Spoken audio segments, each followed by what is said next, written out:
Okay guys, gawa tayo ng 2x2 picture, no? Yung mga blurred image, gawin natin clear. Tapos tanggalin natin yung background. Tapos palitan natin yung damit, no? So, ganito lang guys, search muna tayo ng picture kasi wala tayong sample. 2x2 image blurred, no? So, kung may mga image kayo na mga blurred or something na mga picture, tulad nito, sample lang natin to guys, hindi natin to kilala. So, download natin, no? So, paano ba nila-download? To. So, save image as, yan.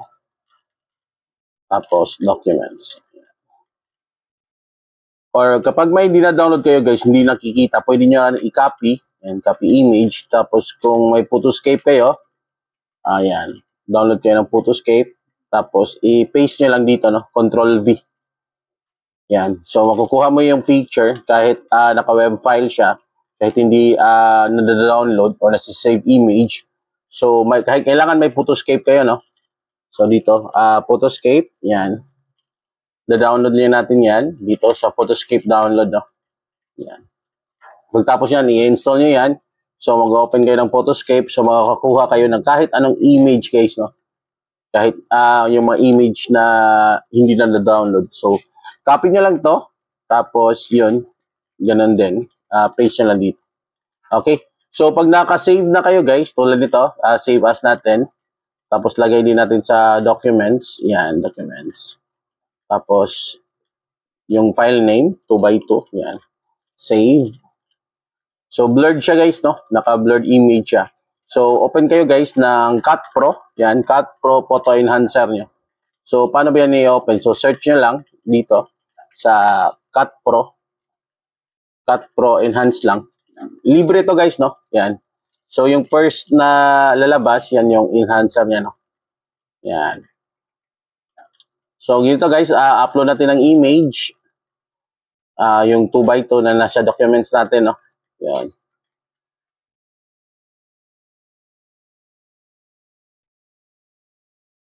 So, yun guys, no? Bali na, nagiging quality yung video, no? Nagiging HD, no? From blurred image to HD, no? So, download na natin, free download, yan. So, yung pangalan is 2x2, no? Yan. So, 2x2. Yan, guys. So, may mga nagawa na tayo, no? Yan. So, para tanggalin yung background, guys, doon lang din tayo sa documents pa rin, downloads na. 2x2, no? Yan. So, magiging white background yan, no? Yan. Download natin. Yun, no? So, yung background niya, guys, is naka-PNG, no? So, hindi yan puti. Bali, naka-PNG lang. So, paano natin gawin? Open lang din tayo ng Photoscape. Copy lang natin to. Tapos, paste natin dito, no? Saglit lang, guys, Drag lang natin yan. So, yan. Magiging kulay puti na yan. So, save natin. Ayan. Doon tayo sa documents. 2x2 pa rin. Ayan, 2x2. So, okay guys. May picture na tayo na white background, no? Doon sa documents. Ayan. 2x2. Tapos, paano ba natin papalitan yung damit niya? So, punta lang tayo sa Google. Yung Google Gemini. So, ito yung ginagamit natin guys, no? Para mag-remove ng background is removal.ai. Yung pag-HT naman, Cutout Pro. Tapos, enhancer siya, no? Tapos, ito yung sa background naman is removal AI, no? So, yung background niya is magiging clear. Hindi puti. Kasi pag piniprint nyo yun, depende sa printer nyo, nagiging gray yun. Kaya, nilalagay natin sa Photoscape, no? Para magiging puti. Yan. Or mag-change kayo ng kulay, no? Okay. Tapos dito guys is upload natin yung file. Yung sa documents. Yan, 2x2. Tapos,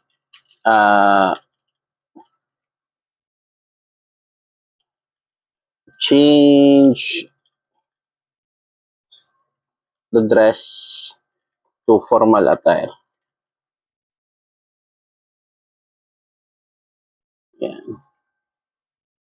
So, hindi natin napalitan yung background niya, no? Papalitan lang natin yan mamaya.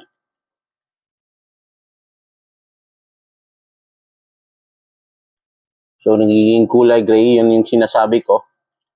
Naging katulad nito, kulay gray, no? So, bakit tayo gumagamit ng Google Gemini kung pag-change, kung pwede naman dito na lang lahat, no? So, pwede naman dito, kaso yung parang tsambahan kasi yung sa Google Gemini, pag wala kang upload na picture, pag min-upload ka, tapos iniba yung prompt, yung gawin mong HD, magiging mukha niya is hindi katulad sa original, no? Bale, gumagawa siya ng ibang picture. So, ganito yung lumabas, guys. Ayan. Yung background niya is gray, no? So, ganun pa rin. Yan. Oo ba ito? Ano na lang? Ito na lang. So, guys, no? Yan. Change natin yung background. Ganun pa rin sa Removal AI. Upload natin. Kasi hindi pala na-change yung background, no? Kalimutan natin i-change. So, ganito. Yan. So, matatanggal yung background niya, guys, no?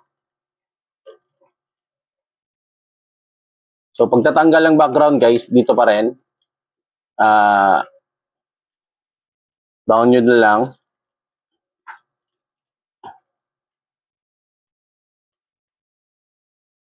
Yan. Open natin. So, para ma-change, guys, ganito pala. Edit natin. Yan, edit. Lalabas yung paint. Yan, yung paint, no? So, file natin yan. Save as. Yan. Or PNG or JPEG. Depende. So, lagay natin is 2x2 for picture. Yan. Save. Yan. So, natanggal na yung transparency, guys, no? Sana yun natin nalagay. 2x2 picture.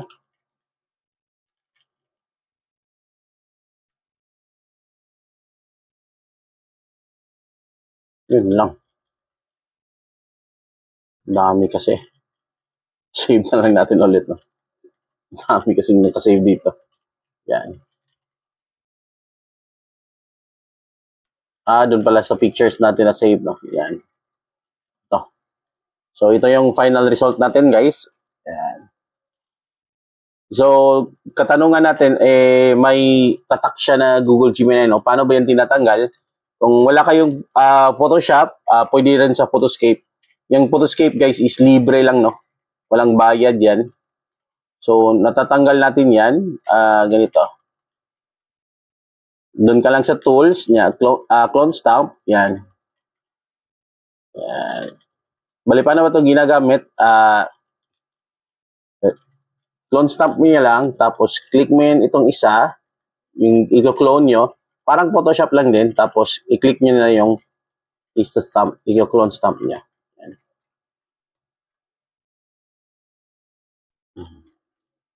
Okay. Para hindi halata, no? Yan. So, ganun lang kadali, guys, yung pagtatanggal. Save natin lang ulit. At pag gawa ng 2x2 picture, tapos pagpalit ng damit, tapos i-clear yung picture, tapos change ng white background yung picture. Yan. So, ganun lang kadali, guys, no? So, kung may mga katanungan kayo, guys, or mga comment nyo lang, no? So, yun, guys, yun lang. Tapos, ano pa ba? Paano change yung kulay? Yun, kailangan lang, ginagamit ko Photoshop, no? So, Adobe Photoshop yung ginagamit ko. Yan. So, dito, kagandahan dito sa Photoshop, nakakagawa ka ng mga sizes, no? Kasi katulad nito is passport sizes ata yan. Yung ganyan. Naka-passport size. Tapos dito sa Photoshop, makakagawa ka ng file, new, tapos 2x2, no? Yan, 2x2. Yan.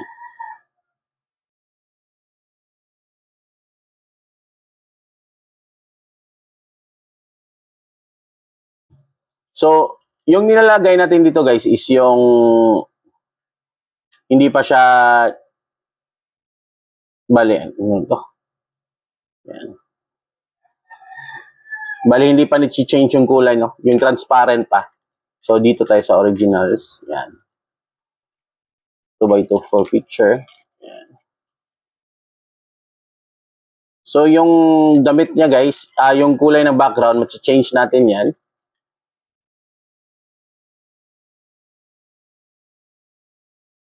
Sa Photoshop, no? Yan. Gawin nating kulay red.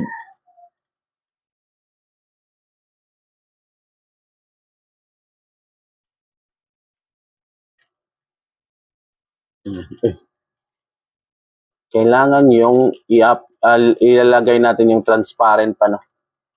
Ito ata, transparent pa.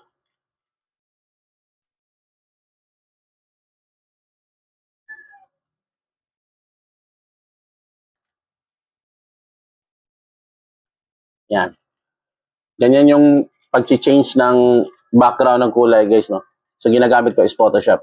Pero pag yung white lang, pwede naman sa paint lang, no? Yung pag-change ng kulay.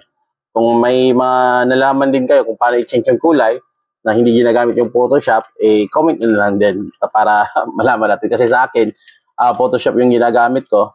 Tapos, kadalasan kasi puti lang yung ginagamit. Yan, guys. Sige. Okay guys, kung may mga katanungan kayo, i-comment nyo lang. Tapos kung may mga tutorial naman kayo, kung may alam kayo, comment nyo na lang din kasi baka madagdagan din yung mga knowledge natin. No? Tapos ma-share din natin sa iba. Sige guys, thank you for watching guys. No? Please subscribe naman dyan at comment nyo lang no? Yung mga katanungan nyo at yung mga tutorial nyo kung may mga alam kayo. Kung mga iba na mga alam no? Using AI at tapos yung mga libre lang. Okay? Sige. Thank you.